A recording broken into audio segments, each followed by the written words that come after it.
Good afternoon and welcome to the Bulkley Valley Research Center seminar series. My name is Dawn Hansen. I'm happy to be hosting today. I'm on the traditional territory of the Gidimt'en Nation of the Wet'suwet'en clan, and I'm on the banks of the Bulkley River in Telkwa. I'd like to take a quick minute to recognize our funders and supporters, the Wet'suwet'en Community Forest, RBC Tech for Nature Fund, and the Province of BC Gaming Fund. And of course, all of the supporters of the Research Center who make donations and purchase memberships annually. It really goes a long ways into making this seminar series possible. I'm really pleased today to be hosting Natasha Lebiadowski and Sam Coggins. I almost got it without a fumble there, Natasha. Let me try it again. Natasha Lebiadowski. There we go. Perfect. And Sam Coggins. They've both been involved with Nisga'a Nation for a while in their land and forest management. Sam is currently the board chair for the Bulkley Valley Research Center, and I'll pass it over to them right away. Thanks so much to both of you, and welcome. Awesome. Thank you, Dawn. And thank you, everybody, for joining us. Without further ado, we'll get on. But today we're going to talk about alternative silviculture practices on Nisga'a Lands, and we'll get into more about what that means as we go. Let's see. Right. Hopefully no technical issues as we get going. So just to, I guess, to echo what Dawn was saying, Natasha and I are sitting on the traditional territory of the Gidimt'en clan, home of the Wet'suwet'en Nation, here in what is now known as Smithers. We acknowledge that you are joining us from all over BC, perhaps, and that you are also sitting on traditional territories or territories of nations who have occupied and continue to steward and caretake those the lands where you are sitting. Now that's where we are at the moment. We are going to be talking today about work that is being carried out on Nisga'a Lands, and we will talk a bit more about that as we carry on through the presentation. So really, there's two parts of the talk that we're going to get through today. One is the planning and prescription involved in a cut block that was laid out on Nisga'a Lands, and the other part is implementation and what happened as a result of the prescription. So we hope it's an interesting and worthwhile talk for everybody to join in with today. So over to Natasha for I'm going to do a couple of quick introductions and then we'll get into it. So I started back in 2016 with Silvicon Services as a compassman and just stream GPSing wench, and just kind of fell in love with it and worked my way up. And back in 2019, I went to CNC for tech school, and I worked that summer at the research forest. And then in fall of 2021, I became involved with the KATC and started working with Sam. And my duties tend to be just harvest supervision or cut block layout and following all phases of forestry. Okay, thanks. Yeah. So I'm Sam Coggins. I am originally not from Canada. I came from the UK, 8 years of operational experience over there, and some education. I've been involved in thinning and partial cuts since pretty much my first day working in forestry, at the tender age of 15. And I now have most of my education from UBC and here in Canada. Eventually graduated out of UBC with a PhD in 2010 and moved to northern BC to work for Nisga'a Nation, and then have done a whole list of things, including First Nations in consulting, provincial government with the Forest Practices Board, and now work for myself. I have a company called Red Acres Resources Management, and I mostly work for First Nations. Outside of my day job, I am also an adjunct prof at the Faculty of Forestry and Forest Resources Management. I sit on a couple of boards with what is now Forest Professionals of BC, if I get that right. And as Dawn mentioned, I'm the chair of the Bulkley Valley Research Centre. So we'll get into what we're here to talk about today. If anybody has any questions, we've got the chat open, so you can put questions in there, or maybe try and use the Zoom functions to put a hand up. But we hope there will be plenty of time to ask questions after we're done talking. And Natasha and I think both have time after 1 o'clock to stay online and talk about anything that you may want to have more information about. So I wanted to start this off with just describing where Nisga'a Lands is. For those folks who perhaps aren't from Smithers or Terrace or Northern BC. So the area that we're talking about is, I'm not sure if you can see it up here, it's this red area up here in the north, just about 100k north of Terrace. And we like to geographically position that in terms of where Vancouver is. So we're talking quite a ways out of the Lower Mainland, and certainly quite a ways out of Terrace. It's remote up there. Quick overview of Nisga'a Lands. It was the first modern day treaty signed in the year 2000.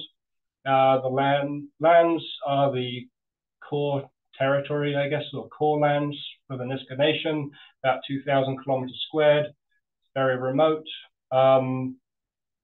It's the location of the most recent volcanic eruption in Canada. So I think we've got some photos there on the right-hand side of the lava beds. There are 4 villages, and there's a bunch of stuff to do up there. So we thought we'd just throw in a bit of tourism type information to attract people up there and go and take a look, because it is an amazing place, and it's a lot of fun to work up there. I forgot to mention there's bike trails. Oh, there's bike trails now as well. Yeah, that's right. So, yeah. KATC, or KATC Timber Corporation, is a wholly owned Nisga'a company. So the company was formed in 2020. It used to be Lism's Forest Resources.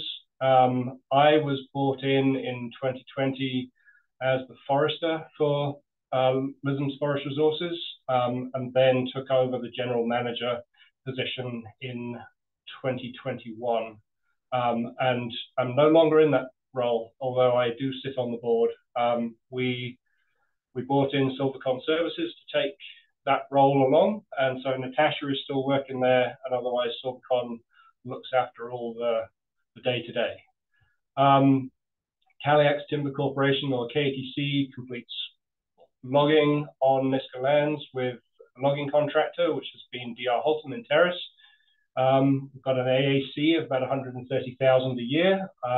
Having said that, I don't think that AAC has ever been reached, even when it was Lism's Forest Resources. KATC operates under Nisga'a Forest Act rather than FERPA. There are some bits and pieces that still carry over from the province, like road permits, and all that is tied into the treaty or the Nisga'a Final Agreement. So in that, we produce a forest development plan that talks to higher level plans, much like an FSP, only we provide locations of blocks and roads over a 5-year period, the term of the plan. And we have Nisga'a Lism's government review any cutting permit applications. We also have Nisga'a Lism's government approve any silviculture surveys that are done. So provincial government involvement really is quite minimal. KATC not only does logging, we also got contract to look after the lava bed park and auto tours. And we've had additional contracts with BC Hydro and others working in the area if they're kind of forestry related. So employees, there's a couple Nisga'a citizens who are employed by the company year-round, and then that number goes up to about 6 in the summer, mostly because we look after Larva Bed Park. And otherwise, we're BC Forest Safety Council SAFE certified, so keep up that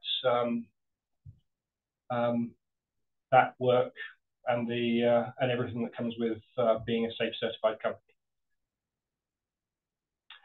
Today, we're going to talk about block DLK 708.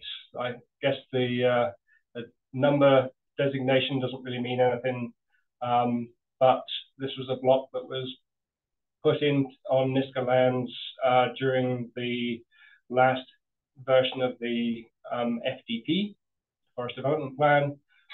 It was identified to have some high-value, large-diameter western red cedar and spruce in the block, as well as western hemlock.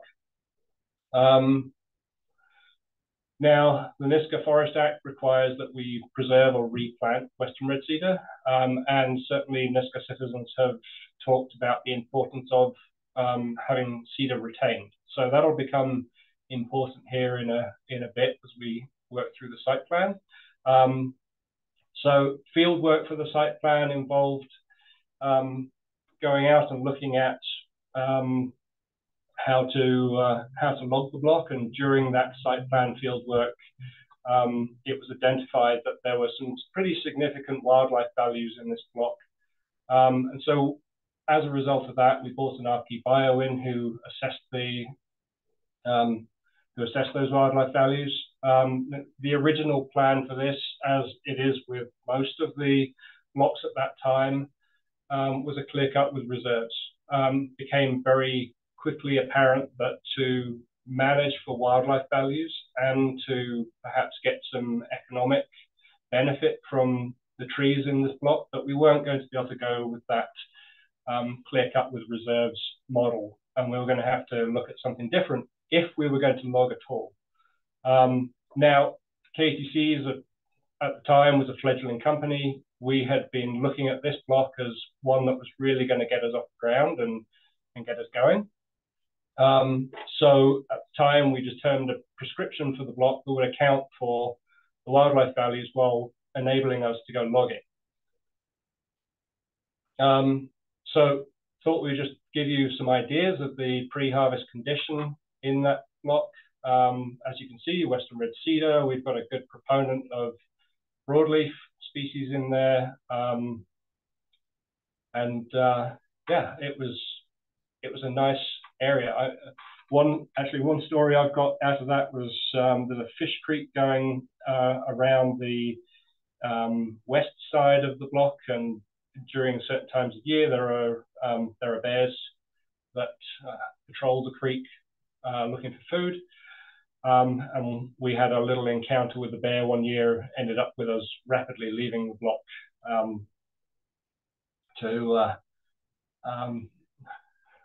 so that we didn't get eaten. So that was really kind of the setup of why we were looking at this area and how we arrived on, or part of the reason we arrived on the prescription. I'll show a bit more in a few minutes about what the prescription looked like. But when we were talking to the biologist and the forester who did the site plan, we came up with this idea for partial cutting. Now, just a little bit on, I guess, on how I think partial cutting may work in BC. Bearing in mind this is entirely different from Nisga'a Lands, but we wanted just to talk about what BC context was, given that Nisga'a Lands is, operates under its own laws. So silviculture stocking standards for BC, as far as I understand, are available for only certain parts. And we don't have that restriction on Nisga'a Lands.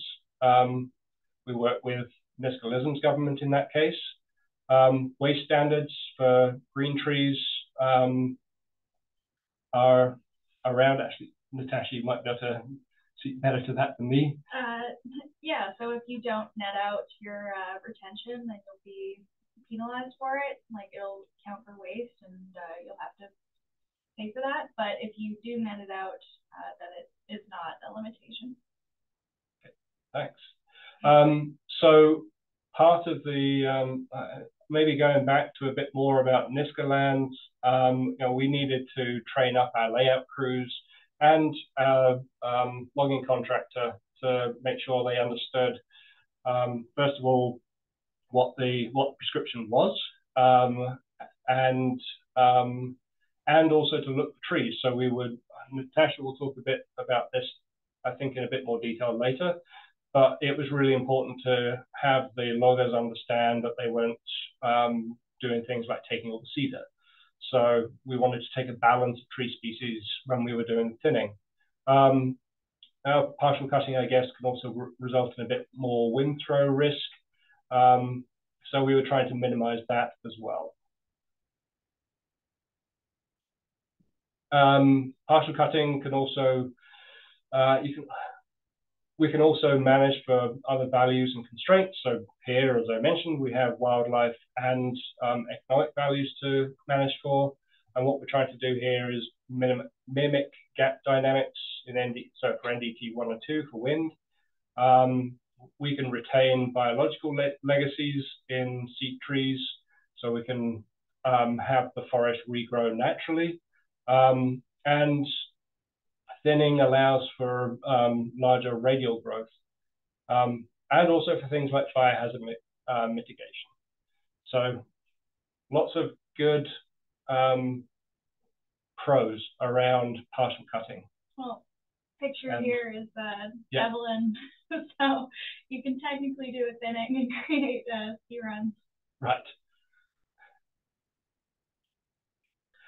So the prescription for the block went from a clear cut with reserves across the whole block to the yellow area here is the only part of it that was a clear cut with reserves. So we leave broadleaf trees standing and we leave some of the cedar standing. Gives us a chance to leave behind some wildlife trees in those areas. And as long as we're not leaving a hazard behind for planters, then we're all good. The green blob on the map is pod logging. So we're taking out patches of trees, no more than 0.5 of a hectare. And those pods separated from each other by 1 tree length. And then I think in one of the pods, we were able to create a pile for 2 of them. 2 of them. Okay. We were able to create a pile for fur bearer habitat. And it was one of them that we did the snags. Is that right? No, both of them. Both of them? Okay. And then the majority of the block that you can see in here was a thinning, where we removed 25% of the trees. This was designed to retain thermal cover for moose, but also for fur bearers and bear habitat, especially close to the stream. So you can see the red line on the map here is a fish-bearing stream. And made sure that we retained a deciduous component in there as well. So in all of that, because we only had 25% of the trees to work with, at least in the thinning part, we had to make sure roads were as narrow as possible, because the road right-of-way counts towards the 25%. And we needed to make sure that the prescription met the intent of the biologist habitat report. So parts of that habitat report went into our site plan as we were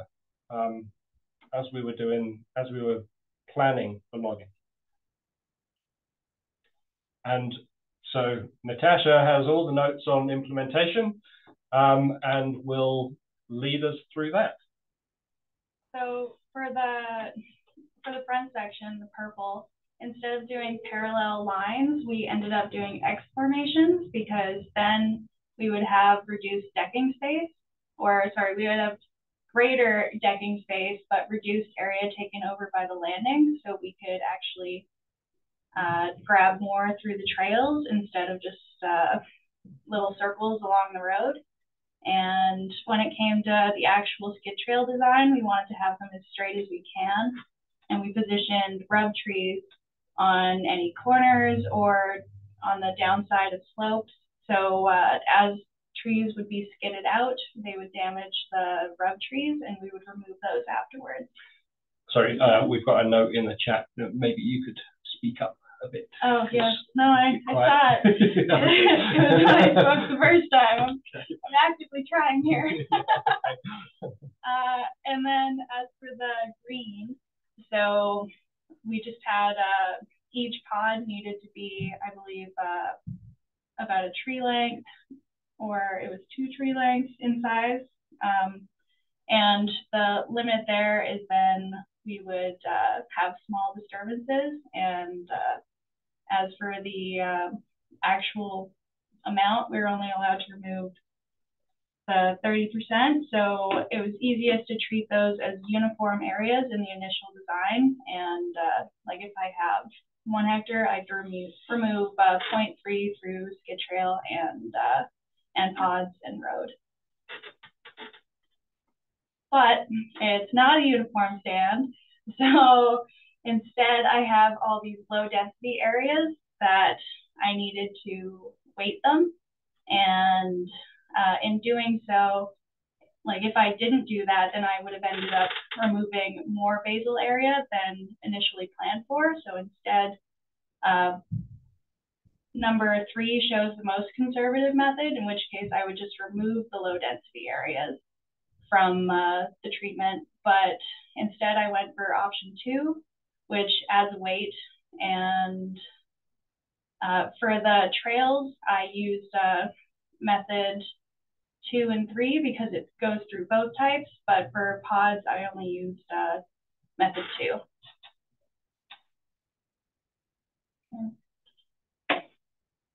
And then when it comes to the actual trails, so it was easiest to just treat it uniform and then weight that. So I would take my trail width and treat it as a clear cut, so 100% removal. And then outside of that, I would have 25% removed. So in theory, if I had 4 trees, I could remove 1 if they were all the same size. But if I have a higher density area, then I could remove 2 trees out of 8 if they were the same. While a low density area, you have to take care in removing less of them because it's going to have a bigger impact. And then as for the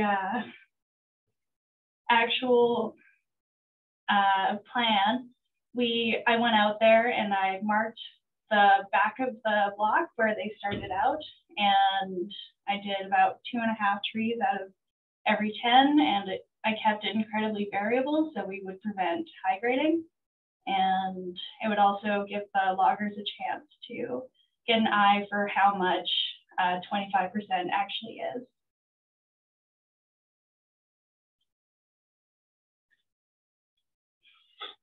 And in the pods, due to changing markets and a couple other variables, we ended up with greater retention.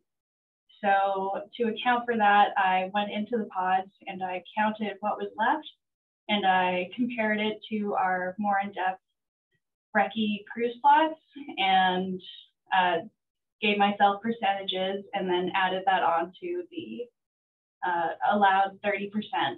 So in the pod logging, we actually ended up only removing about 22% of our 30% we were allocated.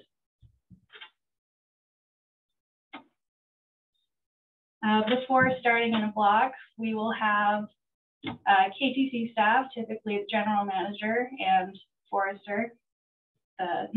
This is me, and representative from Nisga'a Lands government, and then the typically Kyle Holtum from DR Holtum.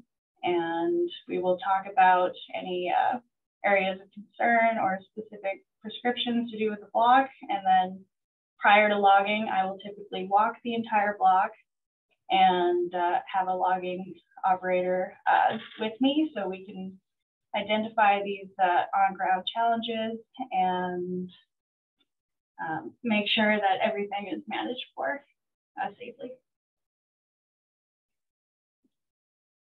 As for the harvest methods. So SU1, you can see that we ended up with greater retention than the 2 trees per hectare. So that's the clear cut, and a lot of it was deciduous, which is not an issue because we will be planting, so seed-in risk is pretty minimal. As for SU2, when it came to logging, the decks were positioned so the butts of the trees were facing towards the POC of the trail, so they could easily skid them out. And SU3, my initial plan was to go out there and swing fixed radius plots to measure what was removed, but due to slash, snow, and not being able to see the stumps, it was easier to just measure the trail width over and over and treat it more as a column going through the trail to account for what was removed. As for challenges, so they are large diameter trees mixed in with a lot of small trees, so great variability of the stand, which resulted in operators having to double cut the tree, in which case they would cut one side and then cut the other instead of one smooth motion. So they have to navigate around a lot more. And then the sheer size of the trees, you need to have larger equipment to move them. And as for weather, because we're retaining so much, we need to protect the trees through having snowpack.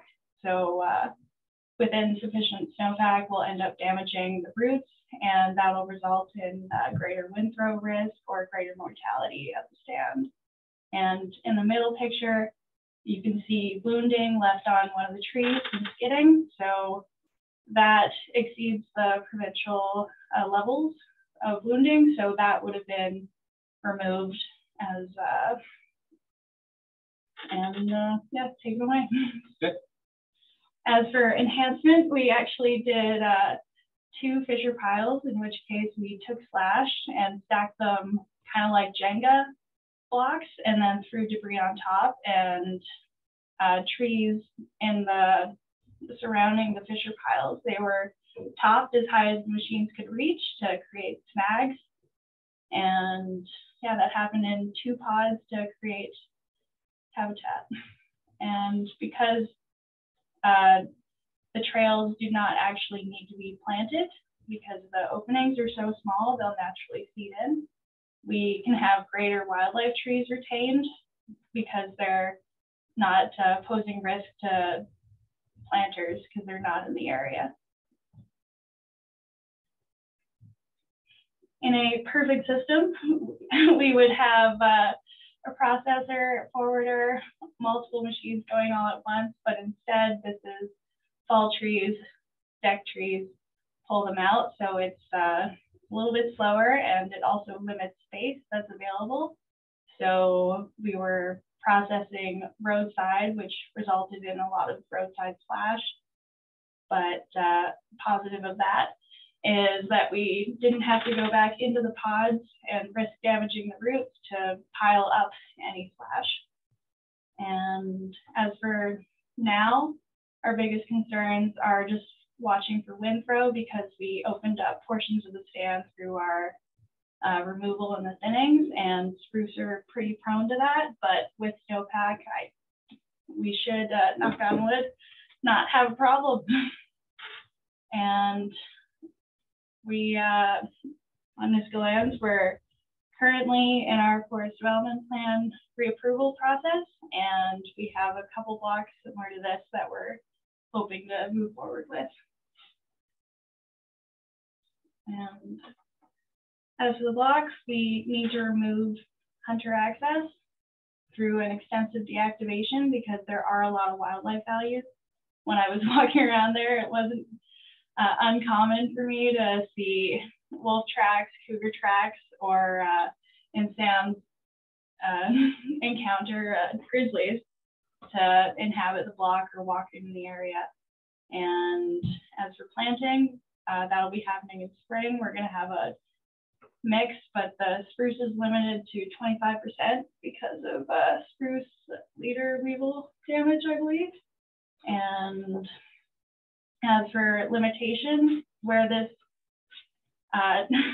this was ground-based with rolling terrain, so it's a lot easier to have straight machine trails. And then as for wildlife windows, if we were to have, let's say, goat in the area, then we'd be limited to a summer window, and we wouldn't have that snowpack to protect the roots in this circumstance. Or forest health concerns, like if certain root rots, if you end up removing and leaving stumps, then you can enhance the spread through root-to-root contact, I believe. And yeah, as for timber value, to put a road in, it needs to not be, let's say, an extensive road that requires blasting through extreme terrain because you are removing such a specific amount. It needs to balance. But yeah, essentially by removing less trees, you make less money. So you've got to justify the same amount of road that you would build as if it was a clear cut, which is, so it's limiting that way. And then I think one more limitation on there was, I think the loggers were, they're set up for more kind of coastal logging. They've got big equipment. It's more difficult to have that kind of machinery working in such tight confines in a thinning kind of situation. Yeah. So that was definitely one of the issues that we came across. But on that front, like once we had the actual sizes or understood what we needed for those machines relative to those trees, then it stayed consistent throughout the block, and we could account for that in our percent removals. And with that, I think we're pretty much done. So there's some email addresses there, and we decided to do a bit of shameless self-promotion. Natasha and I wrote an article for the ABCFP BC Forest Professional magazine that went in the winter edition, and you can look it up on the FPBC website. Yeah, so winter edition 2023. Yeah. So we are around for questions, and it looks like we've left you plenty of time. I'm not sure how I feel about that. I think we sped right through. Yeah. Thanks so much, Sam and Natasha.